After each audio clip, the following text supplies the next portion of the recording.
Hello, everybody, and welcome to the Aggieville Alleycats podcast. Where come rain, shine, or anything in between, we're here to deliver to you the Kansas State sporting news you so love. I'm Ace Edwards, right alongside Connor Baltazar.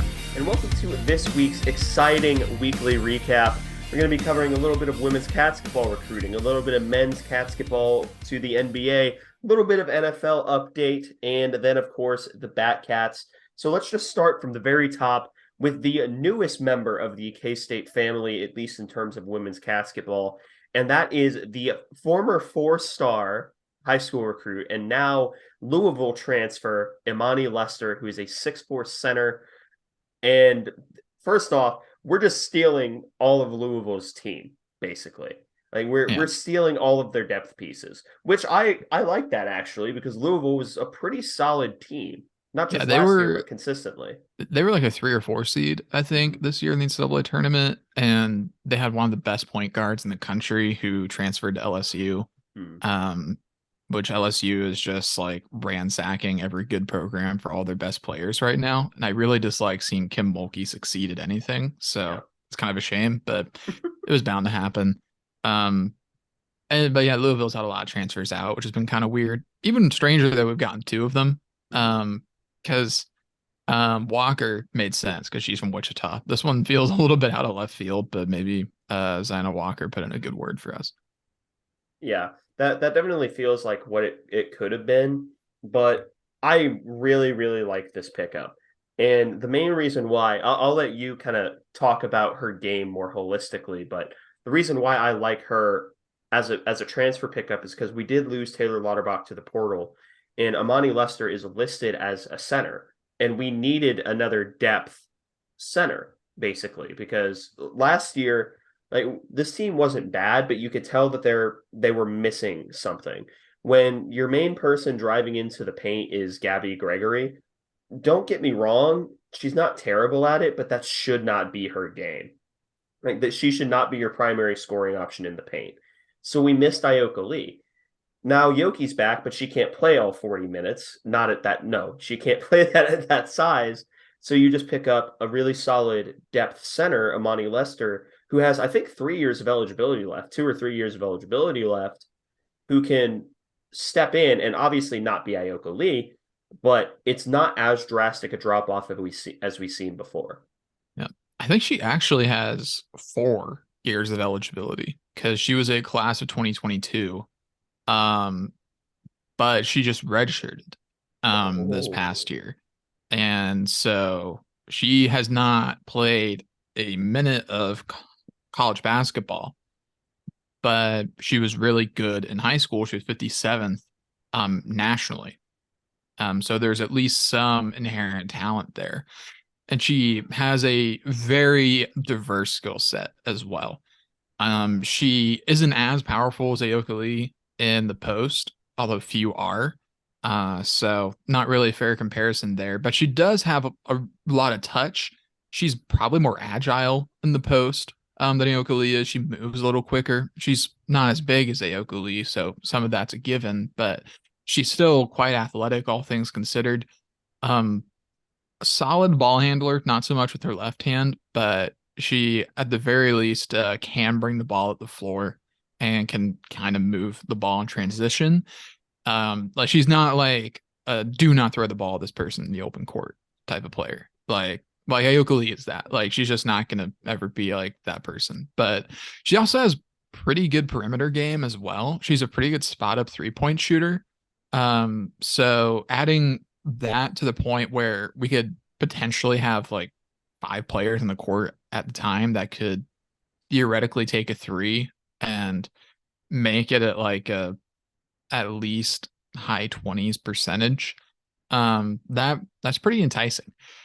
So she has that post agility and ability, but is also able to shoot the 3 fairly well. Has a pretty good vertical leap, so she can rebound pretty well.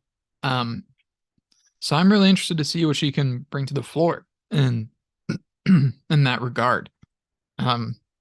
And I think she's a really good backup for this year. I'm going to be interested to see how she develops in that regard, because she could end up being a really good post player for us down the road. Yeah.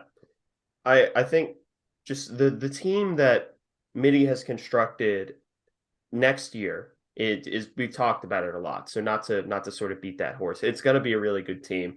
And I've gone on record saying multiple times that if it was just purely based on talent, this K-State team could make a run to a national title. I truly believe that if it was based off of purely talent.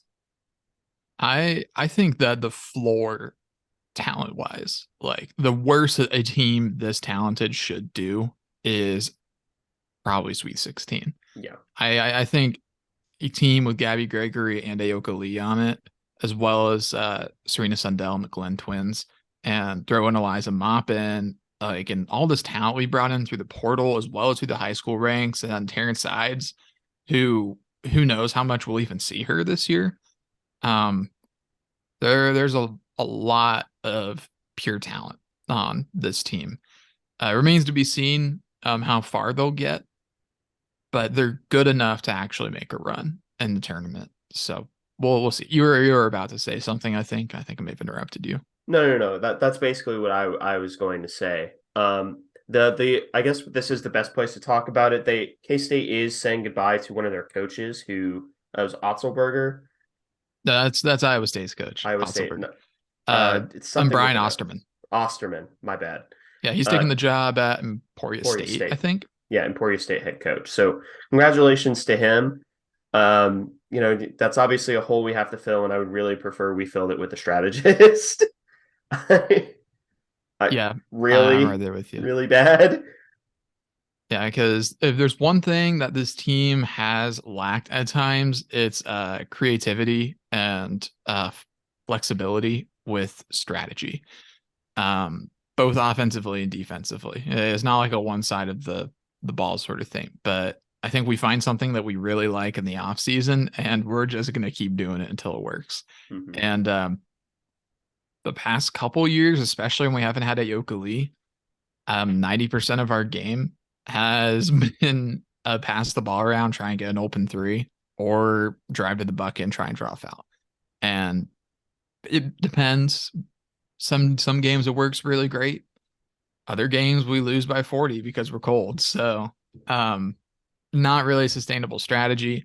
I will say credit to the staff that we did make defensive adjustments down the stretch last year. I think it was too little too late. Yeah. But we did at least kind of move away from zone after facing like Texas for like the fourth time in a row and realizing that they're way too good to run a zone against them. And so we switched to a man, sort of a soft zone, and it worked actually kind of decently.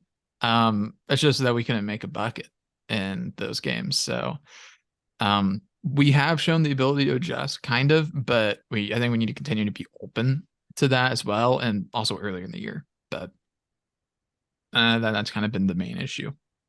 Yeah, I agree. So we'll sort of leave it for that. Again, just look forward to the women's catsketball episode, and probably at this point, five months ish. About actually is about right, I think, because they'll start in early-ish November. So we're looking forward to that. Now, talking about men's basketball and their NBA chances, Keontae Johnson ended up getting a combine invite, and Marquise Noel ended up getting a G League workout. I think it was a workout, or it was a skill showing sort of thing. I think there's a G League combine as well that I think he got invited to. Like, because I think that in the past there have been guys that go through the G League combine and they impress enough that they end up getting an NBA combine invite. So it is possible that he could get an NBA combine invite, but it is statistically unlikely because I think last year only 4 people that went to the G League combine got an NBA combine invite. So not like it won't happen, but it'll be difficult. He's gonna have to really show out. But if anybody can do it, it's him. So yeah. That's pretty much all we have to say on that front. It's a short and sweet little point there. But now we can talk a little bit about the NFL and updates from there. According to a tweet from Stahl. Yeah, One more thing on combines. Naquan Tomlin did not get a combine invite. I imagine that's because he's probably told teams after getting feedback that he's going to come back to college and don't waste an invite on him, perhaps. So and so Naquan Tomlin, he'll be back almost certainly. I think Jerome Tang's even said in a few interviews that they Expect him like are looking back. forward to having him back. And like so in all but name, he is returning to K-State. Keontae Johnson, again, people are kind of pushing the tires on if he'll come back or not. The answer is still perhaps, but more likely no. Uh, but we will selfishly continue to cross our fingers and hope that he does. But if he does what's at the end of the day, he'll do what's best for him. And that might be staying in the NBA draft. Maybe it won't be, but we'll see. Yeah. Yeah, now on the NFL, Ryan Fowler, who's either a pro football network or a draft network analyst, he announced that Echo Boydo, Echo Island, he was originally scheduled to go to a little rookie camp for the Washington Commanders. That's actually fell through because of how he impressed at the Kansas City Chiefs rookie camp. So now there is interest in the Chiefs in securing him in a more traditional UDFA contract sort of role, which UDFA contracts are typically 3 years. So we sort of predicted that, but I would really like to know what part of the workouts he impressed most in, because excuse me, you projected punt gunner. I agreed with you, but I also thought that he could get a little more work in at slot corner. I'm not sure if I ever vocalized that, but he's sort of like prototypical slot corner, at least for depth. Because Trent McDuffie's obviously going to play slot most of the time, unless they want to move him to a more traditional safety, which I doubt. But, you know, good for Echo working towards a more long-term deal after the rookie camp as well. Yeah, I was super happy to hear that. Again, we were not surprised by that at all, as were many K-State fans. Because again, he's been slept on his entire football career. He was not like the year that he broke out in 2020, wasn't even on the two deep and only played out of necessity and said, I will be good at football now. And ended up doing really well against OU. So then doesn't get drafted, but probably should have been. And then doesn't even get a UDFA. And that was what really surprised me. I was Yeah. shocked that he didn't get a UDFA, but he's still getting what he deserves after minicamp. I am really, really happy for Echo Boydo because he deserves that. He's been constantly slept on. So hopefully he makes the full roster, but I imagine we'll at least see him some in preseason. So not only are you going to watch Chiefs preseason for Felix, you're going to have to watch for Echo as well, which is great. So the game remains interesting for longer. But Yeah, there's also another familiar face who is at a Chiefs workout. I'm not sure if rookie mini camp cuts have been made, but this wouldn't be a work. It wouldn't be a rookie mini camp for him. It would just be a camp workout, and that is old K-State edge rusher Wyatt Hubert, who, if you remember, he was taken in the seventh round of the NFL draft 2 years ago by the Bengals, and then medically retired because of concussions. And I guess he decided to unretire to give the NFL another shot, which, if you want to talk about long shots of long shots, there it is. But, he's unretired, he's working out. Haven't heard much past that, which, to be brutally honest, probably doesn't bode well for him, but he's there participating. I will say I have seen a couple of Chiefs reporters say some stuff about him. Some of it's just that he's a local guy.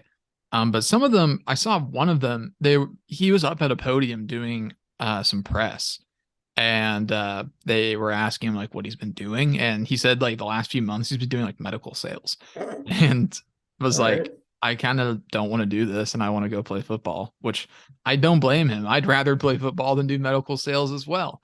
So then he just decided to become an elite athlete again. And now he's working out for the Chiefs. Hopefully he's able to grab a spot. Because if nothing else, he is a really good motor slash speed rusher to the edge, because that was kind of always his greatest asset was his burst. I feel like at the line for at K-State, which sometimes ran him out of plays, but also reunite with Felix maybe, and he can teach him how to also cut inside, I guess. Yeah, There's more than one way to get to the quarterback, but we'll yeah, see. they're exact opposites in terms of Yeah. rushers, which is really interesting. But yeah, so obviously you wish the best for him. I think he'll probably spend a little bit of time on the practice squad before for anything else, just sort of getting up to speed. I I kind of view him more, he's not a scheme fit in KC because I don't really view him as a particularly great, hand in dirt pass rusher. I think he'd be much better standing up, and that's just not something the Chiefs do a whole lot. Like Frank Clark maybe did it 4 or 5 times that I can remember this last year, Yeah. but maybe they'll make an exception. Who knows? Because I do remember Wyatt did that some in his last year at K-State. I do remember defensively, that was kind of the year in between the end of the 4-2-5 and the beginning of the 3-3-5, where we went to that standing edge on one side with Wyatt. And I think he dropped into coverage like maybe once or twice. So it's allegedly something he has at least attempted before. I might be misremembering, but I'm sure Wyatt will do whatever they ask of him if they offer him a roster spot.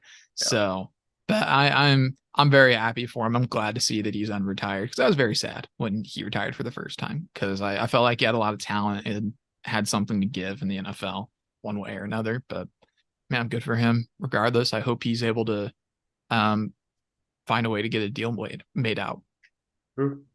I agree. So before we get into a touch of athletic department news and then the Batcats, here is a quick word from our sponsor. And we are back. So just to talk a little bit about the athletics department news, there will be a small break in renovations Gene Taylor announced after one thing, which is retrofitting the old football facilities into a track and field facility, which, yeah, fine.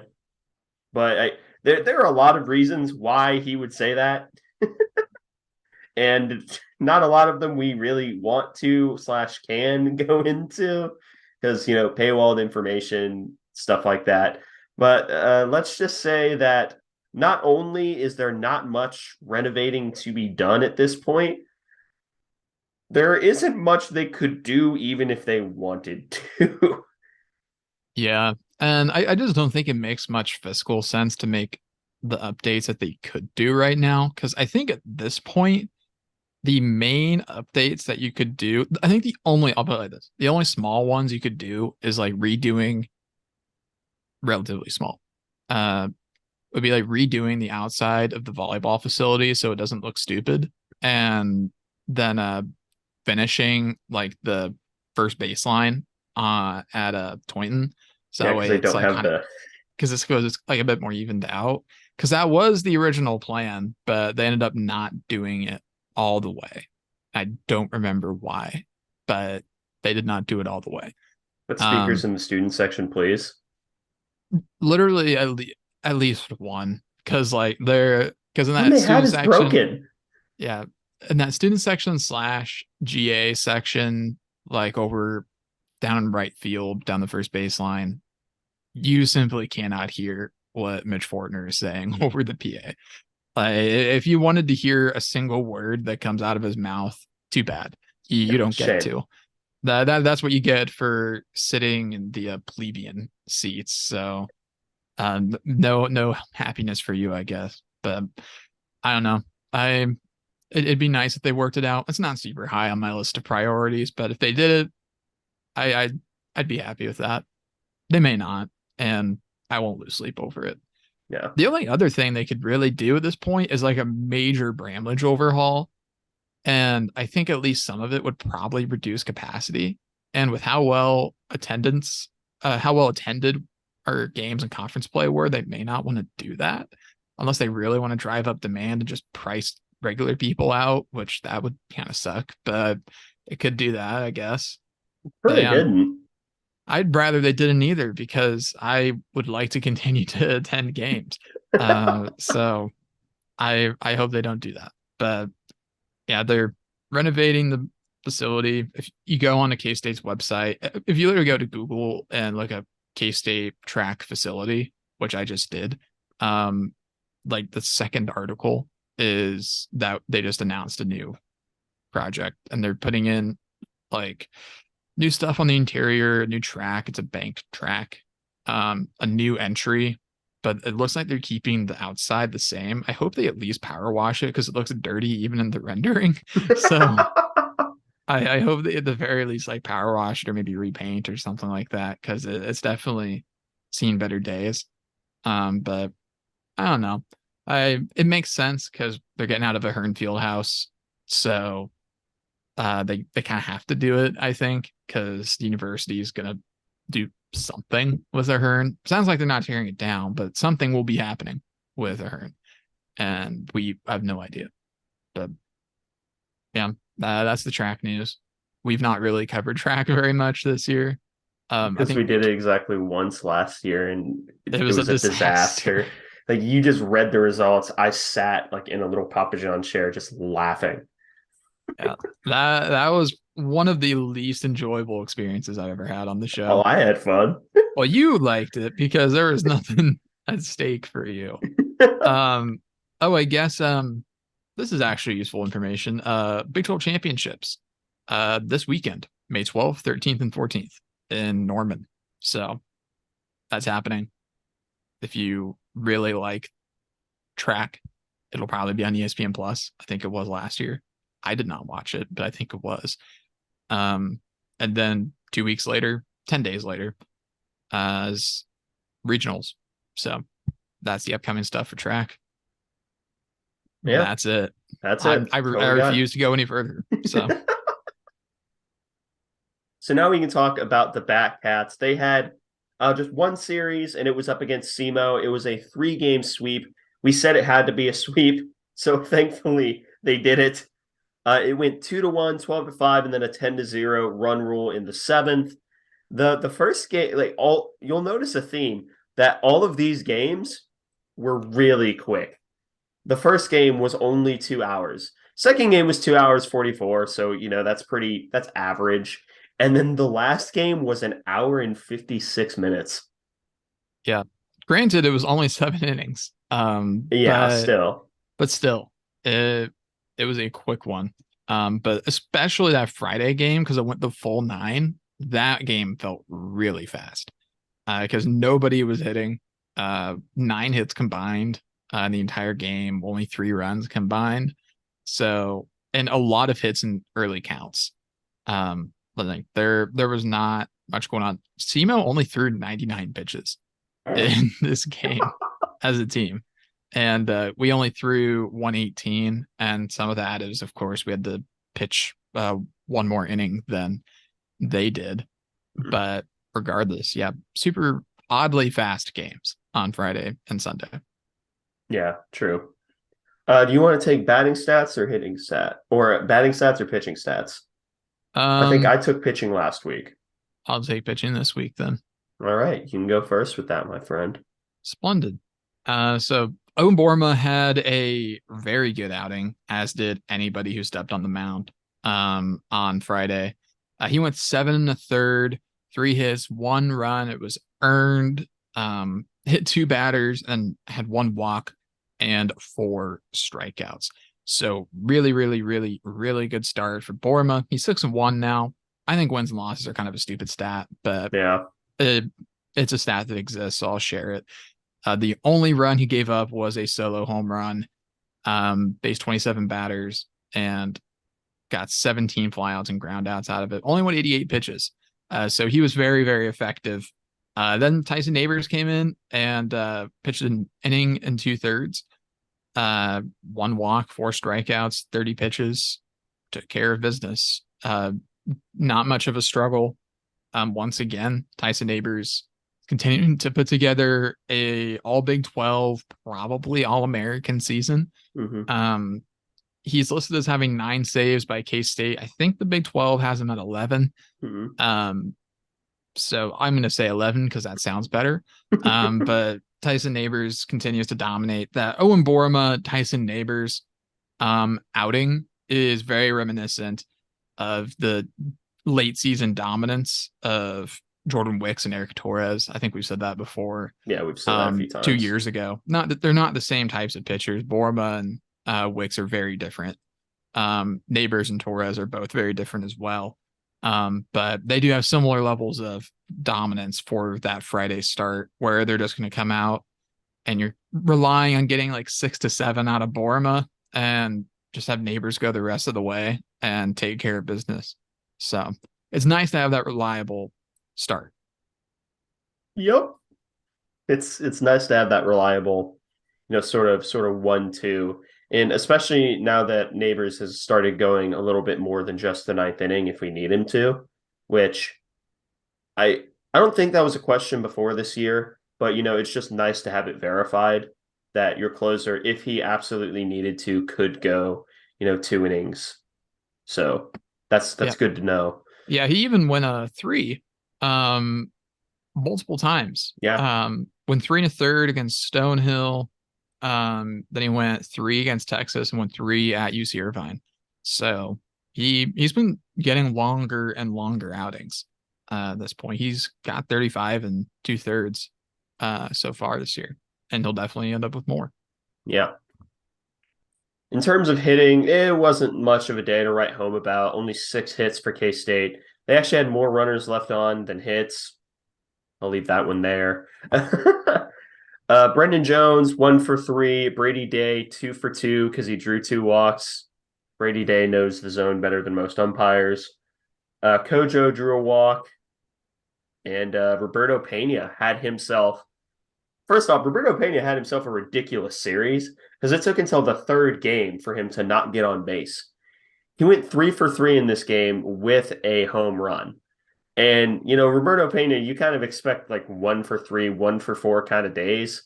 Nah, 3 for 3 with a double and an RBI.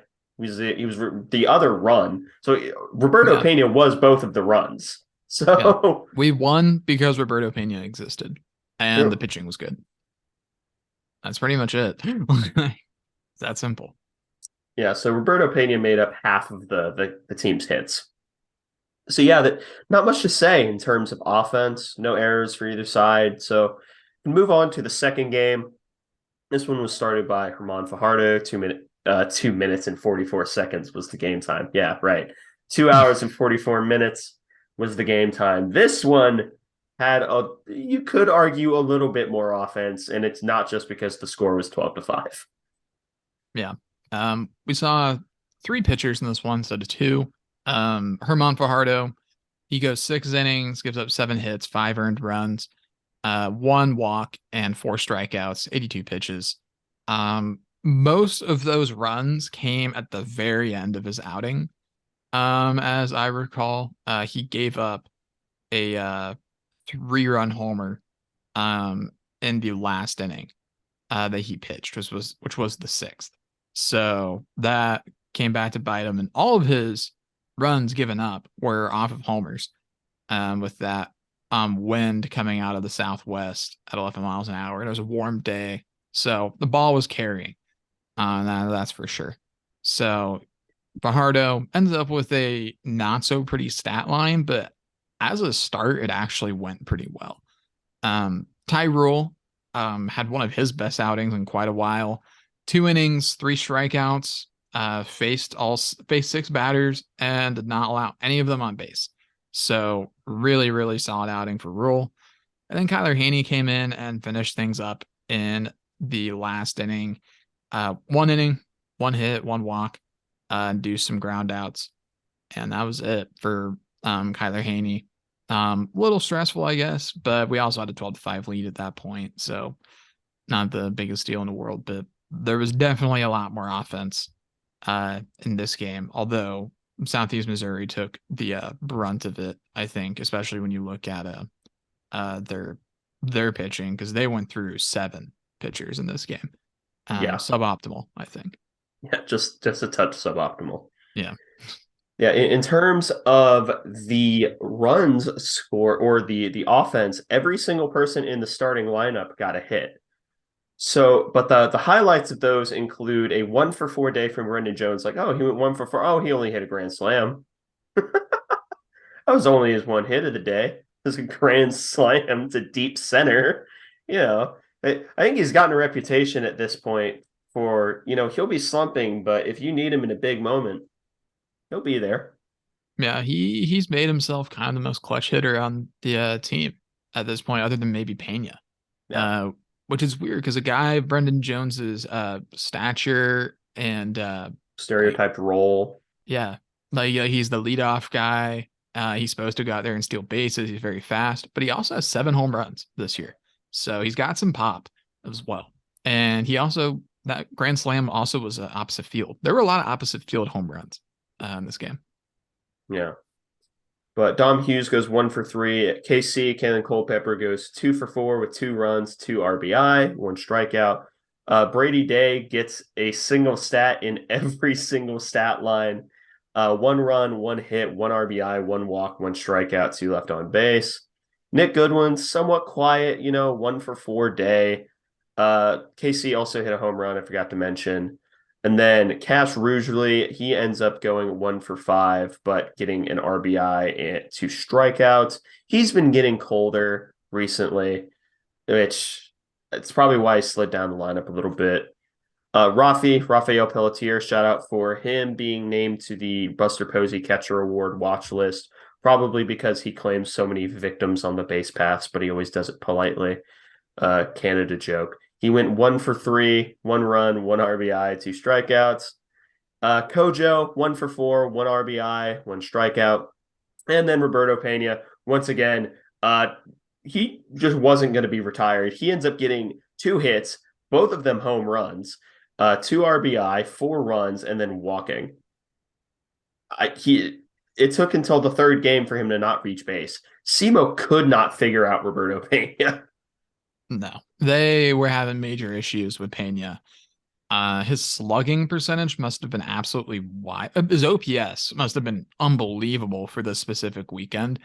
I'm not smart enough to calculate it, like even though it's allegedly simple. It's on base But plus slugging, no, so that's the thing is I can figure out the slugging portion of it. But I think it would. I remember he had a weekend where he went like 2.2 something this is OPS. it would be larger than that. Yeah, I figured it would be at least over 2, which is a lot for those of you at home. So I don't know what Pena's putting in his Wheaties in the morning, but he has figured something out recently, especially at Toynton. He's been especially good at home. I think the broadcast made some mention to it that he has been hitting unbelievably well at home. And his average is up to 267. He started the weekend below 240, I think. So he made some pretty quick work of the SEMO pitching staff. He's up to 15 home runs now on the season. 605 is his slugging on the year. I know. Oh, It's very oh, good. And it would be a lot higher if his K rate wasn't so high. That's like his only downside, but that's just kind of the price you're paying with like a power hitter like Pena. And yeah, I think at this point in the year, you just accept it and move on. yeah. So that's the second game. Third game was a final in 7 innings, a 10-0 victory for K-State. And man, the pitching in this one gave me a lot of hope, I will say. Yeah. I think I fully agree with that because it's been a revolving door at that day 3 starter. Because we started with Jackson Wentworth, then we moved to Colin Rothermel. And then this game we started with Mason Buss. And he went 5 innings, giving up 2 hits, 3 walks, and had 3 strikeouts as well. He had a really, really good outing. Then Colin Rothermel relieved him after 5 and went 2 innings with 2 hits and 2 strikeouts. And he also nearly gave up a home run, but Cash Rugeley saved it at the wall. And Kalen Culpepper also had some fantastic defensive plays in this game, especially, I think, particularly the game ending out where he fielded it on the run and made a throw as he was falling away that ended up being perfect. I truly think that he has an argument for best defensive catcher in the entire country. Third baseman. Yeah, I was I about to had say. Pelletier in my mind. But Kalen Culpepper, he is such an asset for this team at the hot corner. And I don't think it's a coincidence that we started playing better once he got back into the lineup. Because I just think he's so vital defensively. He makes plays that most third basemen at They just K-State probably can't. could not. They Yeah. most third basemen in the country can't make those plays. And it's because he's a natural shortstop, which he'll be playing there next year. Which, yeah, I am so happy he'll finally be playing shortstop. You could, I think last year he probably should have been for most of the year. This year, I think Nick Goodwin's honestly locked down the spot really well. He's taken a massive step defensively. Nick Goodwin has, and we criticized him a fair bit last year, and perhaps deservedly so, because his oh no, there defense is no was, perhaps. There is no yeah. perhaps. He deserved it. I'm being nice, but he was not great defensively last year, and he took a massive step defensively this year. So that left side of the infield at third base and shortstop has just been absolutely nails. And throwing Brady Day as well as someone that has really been super consistent and made very few bad plays all year at second base. That infield has been really, really good for us. And Pena's doing his fair share of good work as well, even though he's not a natural first baseman. We But don't have one of those on the roster. we do not. So we just have a bunch of Scott Hattebergs that we play at first base, unfortunately. But yeah, but I played first base for a while and it was easy enough for me. But that's why they put me there, because I didn't have to think too much about it. But yeah, a lot to like with the infield and the pitching staff, of course. If Mason Buss can be that day 3 guy and not even be elite, but just be consistent, like consistently be a guy that we can rely on to not like have a game explode in his face, then if that's something that we can rely on from Mason Buss, that's going to do us dividends down the stretch, because we desperately need that day 3 starter to lock the position down. And if Rothermel is content being a day 3 relief guy, and if that suits him a little better, then that's great too, because we need a deeper bullpen. And if Mason Buss is good enough that Rothermel gets relegated to the bullpen for that reason, that's awesome. But we're going to have to see a bit more from Mason Buss before I think we're comfortable saying that he is that guy, because this is just one weekend start. He's made some midweek starts and been okay, but I think we want to see maybe a few more consistent outings from him before we make a declaration and hop on board the bus. Yeah. Oh no, I'm on board the bus always. But in terms of offense, this was a pretty solid day. 10 hits for 10 runs, only 6 left on, which is great. Brendan Jones, 1 for 3, 2 runs, 1 RBI. The 1 RBI was a home run. There was 4 total home runs. Brendan Jones, Nick Goodwin, Cash Rugeley, and Cole Johnson. You'll never guess who got hit by a pitch this game. No, I won't. It's Kalen Culpepper. Yeah, yet again. I know that on the broadcast, Brian Smoller was saying that he thinks it's because he already crowds the plate, and his stance, he naturally kind of leans inward with it. But that also, I think, would be an automatic strike if an umpire saw him leaning into a pitch to get hit. I don't know exactly what the rule is on that, but I don't know. You and I have thoughts about why Kalen Culpepper is the one that is getting hit by pitches the most, because he has, I think, by far the most hit by pitches on the team in like half the games, because he missed a massive chunk of this season. So we have thoughts on that, and I'll leave it at that. But Yep. we'll see. Yeah. Roberto Pena, he ends up getting 2 walks, and unfortunately does not record a hit in his 1 AB. So he'll have to settle with only 1 AB that he didn't get on base in a 3-game weekend series. I think he'll live with that. Yeah. Nick Goodwin ends up getting 2 hits, 2 RBI.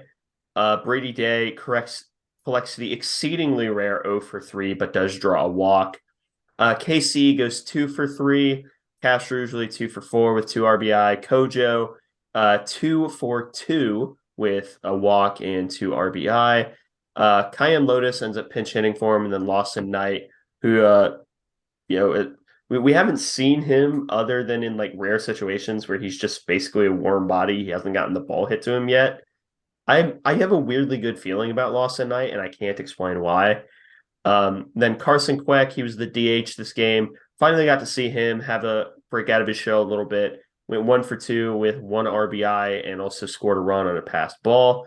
Rafael Pelletier ends up going 0 for 3 before Jaden Lobliner comes in as a defensive substitution. Probably because the game was well in hand. You want to get your freshman catcher that the in-game experience. I think Pelletier, he might be done after this year. No, he's not. He's very much not done after this year. He has 2 more years. So Yeah, I think people, including me, forget very often that Rafael Pelletier is not an old guy. I think it's because he plays like a veteran and he's just so good that people don't realize he's only a redshirt sophomore, and he brings a lot to the table. He showcased some very close to home run power this weekend. I think he had like at least 2 or 3 at bats that were near home runs, but he just wasn't quite able to go the distance. But yeah, and also with putting in Lobliner, it's also huge for Pelletier to get as much rest as he possibly can, because he will be the everyday catcher once we hit postseason. So we need to make sure he's as fresh as he can possibly be. But I'm still super high on him. I'm very, very happy that we'll have him for a little longer, at least, unless he gets drafted. But we'll see. yeah. So that's the SEMO sweep series. Now the next series is down in Stillwater against it's Oklahoma State. They're always going to be at least good at baseball. We've said multiple times that you need to pick up at least one game in Stillwater. I am not I think there's a near 0% chance of a sweep. I think there's a 10 to 15% chance of picking up 2 games, but you absolutely need to pick up at least one down in Stillwater. Have they announced let me check real fast if they've announced the starters, because obviously you have Borma and Fajardo. They're going to I did check earlier, and they have not announced day 3 Sunday. yet. They haven't announced Sunday. Neither side has. Interesting. Yeah. I will say that the RPI website that we use, they have predictive results, but they've been all over the place as of late, so I have no idea what to make of them. Like at one point they had a sweeping TCU and getting swept by Oklahoma State, but now they only have us getting 1 game against TCU, but also taking game 1 against Oklahoma State. And I don't think that's going to happen. But yeah, Oklahoma State 22nd in RPI as of now. They're a very, very good team. Especially unfortunate to draw them on the road, but it is a great opportunity to pick up a win.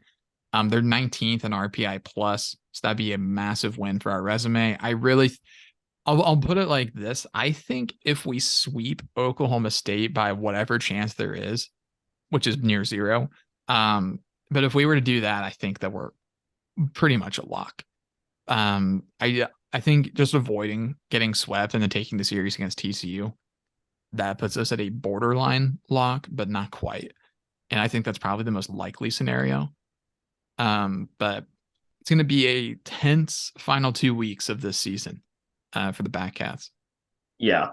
It's also worth noting that according to college baseball, like the poll that they do, collegiate baseball, K-State is number 15 and Oklahoma State is number 13 in the country. So this is by collegiate baseball's measurements, a top 15 matchup. And I find that that's kind of better than whatever the equivalence, it may be the AP, but whatever the equivalency is for NCAA rankings. I find that's more reliable somewhat. And I'm not just saying that because K State's highly ranked in them, but you need to pick up at least one game down in Stillwater in order to like. I know we keep saying it's like, oh, you need to win this game, you need to sweep this. We keep saying it because it's true. Like we're Yep. not just saying it because it's like we're not saying this because we're coaches on the team or anything, but we're saying it because we genuinely believe that it is necessary to win these games to keep postseason hopes alive. Because right now, we're a projected 3 seed in the Nashville regional. There are 4 seeds per region, so like that's not comfortable, but like you can afford a little bit of slippage. You have to have slips against good teams though. And we're not listed, I think, in some baseball bracketology, whatever they want to call it, projections. We're not listed as first 5 in or last 5 out, or last 5 in, first 5 out, I should say. But it's not comfortable when you have to face arguably two of the best schools in the Big 12 to determine your postseason hopes. That's not comfortable. It's not a great position to be in. That being Not at all. said, I think that the best school in the Big 12, which God help me when I say this, uh, well, actually, you could make an argument that Texas and West Virginia are kind of tied for that first spot. But we had it against Texas and choked it away. And we could have had we could have had one more game against West Virginia. So we're not unfamiliar with the Big 12 and its competition. You just have to go out there and execute. And we almost beat Texas on the road in that first game before choking it away. We can't afford doing that. Not again. Yeah. We really just need to go 500 these next 2 weeks. I think you go 500 and you're fine. I think that's the floor. If you're gonna win only 2 games, I don't know which ones would be the best ones. Maybe both at Oklahoma State. But you also don't want to drop home games. So that's also tough. But it's gonna be difficult. It's a difficult 2 weekend stretch. Positive. No more midweek games, so we get to focus exclusively on those weekend series, make the most of them. Scheduling really worked out well in that regard. So it's going to be huge. But also, I really wish I could go to this Oklahoma State series because they have a really, really good ballpark down in Stillwater. They just opened it like 2 or 3 years ago, and it was like 70 million bucks. So I've seen some pictures of it and seen a video of a tour of it. It's really a good ballpark. So I'd like to get down there at some point. But yeah, huge weekend for the Batcats against Oklahoma State. If they Yeah. can take, if they can somehow find a way to take 2, I will be a happy camper. Oh, yeah, I will as well. But yeah, that pretty much ends the news segments. Now we can get into the wacky segments of the week, starting with the news segment. And that is if you didn't know, the entry sign to Aggieville once said Aggieville Welcome to. We complained about it because it looked like public pool font. Don't worry. We're still going to complain about the public pool font. But the second part of that, which was the Aggieville Welcome to, because it was below the actual Aggieville sign, it is gone forever, and we will never see it again. Yeah. Which is great. Um, been a weird saga with that because I remember walking around the Ville when they first put that up. But like nobody had really seen it yet because the street wasn't really open, so no one was going down there. But I remember I saw it when I was up in Manhattan for a weekend, and I was like, that looks kind of weird. But our main gripe at the time, I feel like, was the font. And I still don't like the font. I think it sucks. Granted, at least it is purple at night. I imagine that's why it looks the way it does because the light has to shine through. Still wouldn't be my choice of font if asked again. But You weren't it's asked the first time, man. yeah, I If I were asked at all, I would have picked something different, but that's just me. And I'd probably also get rid of the metal bar where the welcome to was, because Yeah. there's kind of no Oh, they're reason for keeping it the now. bar? It's at least there right now. I don't know if it'll be there forever, but they may take it down, they may not. But I really prefer they did. I'd like them to take it down as well. But I don't know. As far as renovations go, it looks pretty nice, honestly, other than that mishap with the sign. Uh as good as you can do, I guess, with redoing a street.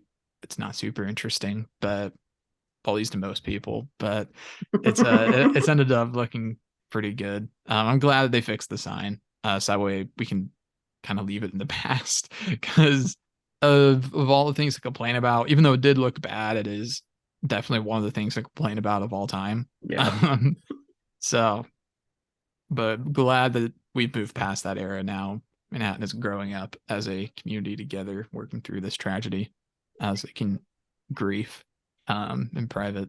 But yeah, really, really weird situation with that. Although the city's definitely leaning into the humor of it right now. They just put out a tweet with a it was a joke about the welcome to sign entering the transfer portal. I thought it was actually well Yeah, done. that's I very thought it was funny. actually funny. Um, very rare because normally humor from the government just does not work. But it was a actual rare moment of humor. I thought it was funny. I'll give him credit where credit's due. But fair play, I guess, on that. Yeah. So now the actual wacky segment of the week, which is the question. If you could invert the primary and secondary colors of any school in the country, who would you pick? I you and I were talking about this before Hmm. the episode, and there's a lot of really good options. There's also some really, really Really terrible bad ones. options. And there's some that you just can't do it with, like K-State, because like we discussed that K-State just has purple. Like you can't switch purple to and And purple. purple. Like that's just not something you can do because it's the same. But I thought about it a little bit. I'm gonna roll at least for now, uh, with Virginia Tech. I'm gonna do the switch from kind of maroon and orange to orange and maroon. But I am open to suggestions on this because I think there's a lot of schools you could do that with, like schools that have actual secondary colors that isn't just like white or something like that, because then you're just switching to away uniforms. Like Yeah. that's not really anything actual. So, but that's my take. But what is your school that you're going with? I kind of wrestled with this because I didn't want it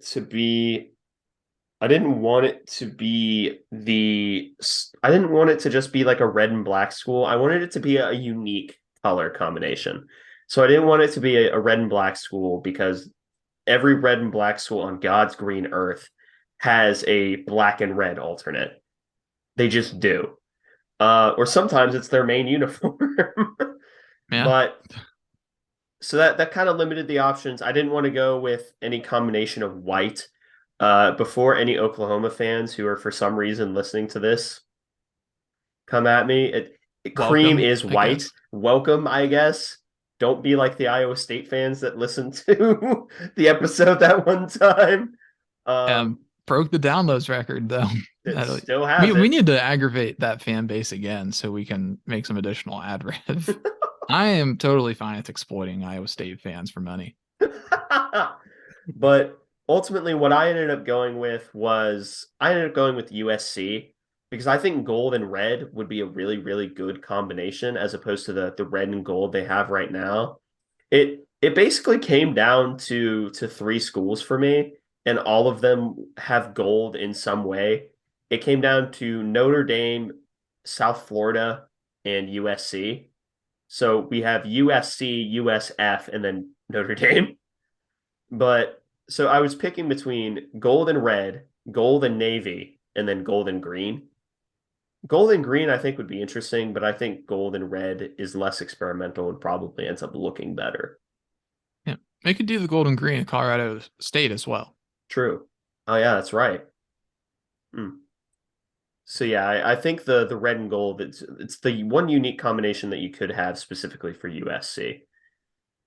But do you have any final thoughts, Connor? Um, UCLA, another gold school. Could swap Yeah, those.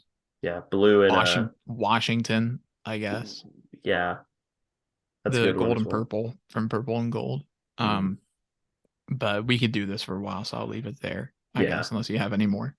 None that immediately spring to. Oh, wait, we had the honorable mention for terrible, which was Clemson. Instead of Oh orange and yeah. purple, it's purple and orange. They have alternates that are like that, and they're gross. Yeah, I just don't love the shade of purple that they use with that shade of orange. I feel like those colors really clash Yeah. and they don't look great, at least to me.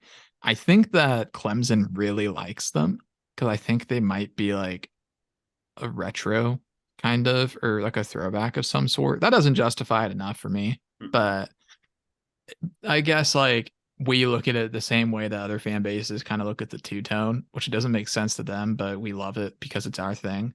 Sure. So but Clemson doesn't need me to be fair to them. They've been successful enough. They don't deserve any sympathy. So they can definitely do better than what they've got. Yeah, I agree. But yeah, that pretty much wraps up this episode of the Aggieville Alleycats podcast. Thank you all so much for listening. If you want to follow or contact the show, you can follow us on Twitter or Instagram at Aggieville Alleycats. That's capital A, and capital C in cats. If you want to email us, we're AggieVilleAlleycats@gmail.com. If you want to follow us on a more personal note, I'm at AC Edwards00. I am at Connor Baltzazor, capital C, capital B. And if you want to support the show financially, please be sure to check out the official Aggieville Alleycats merch store, where you can find such designs as the staff-approved Doomtang Clan, Clay Sandstorm Cowards, and Neon Alleycats. But most importantly, thank you all for listening to this episode of the Aggieville Alleycats podcast. Where come rain, shine, or anything in between, we're here to deliver to you the Kansas State sporting news that you so love. Stay safe, Alleycats.